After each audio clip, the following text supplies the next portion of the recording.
प्यारे बच्चों, 8वीं कक्षा के छात्रों, आज हमारा पाठ वही है, खनिज एवं शक्ति संसाधन वाला। इसके कुछ पॉइंट छूट गए थे, आज हम इनको पूरा कर रहे हैं।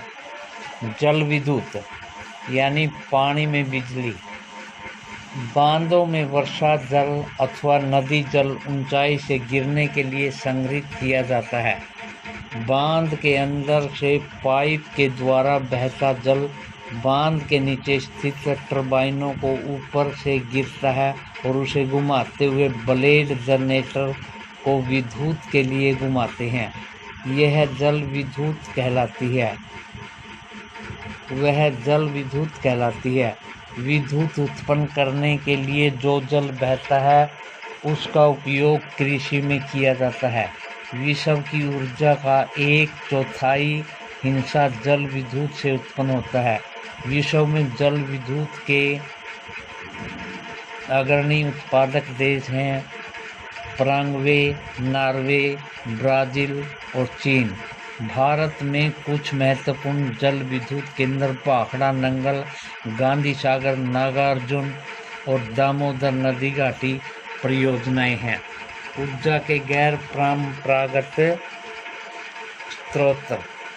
स्रोत।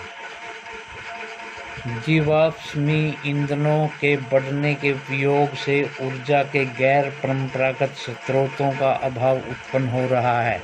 ऐसा अनुमान किया जाता है कि यदि वर्तमान दर से इसका उपयोग लगातार होता रहा तो इन सब ईंधनों के भंडार समाप्त हो जाएंगे।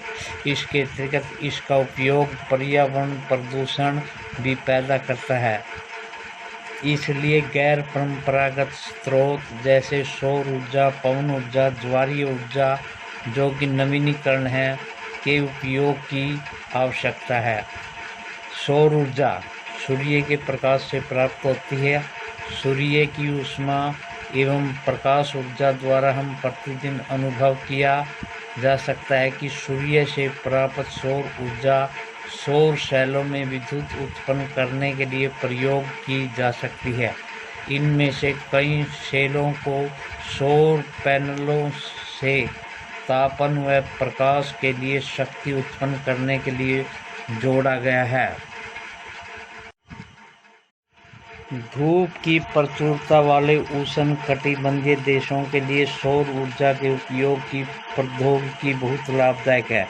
सौर ऊर्जा उपयोग में सौर तापक, सौर कुकर, सोलर ड्रायर के साथ साथ कुछ समुदाय की रोशनी देने और यातायात के संकेतों में भी होता है।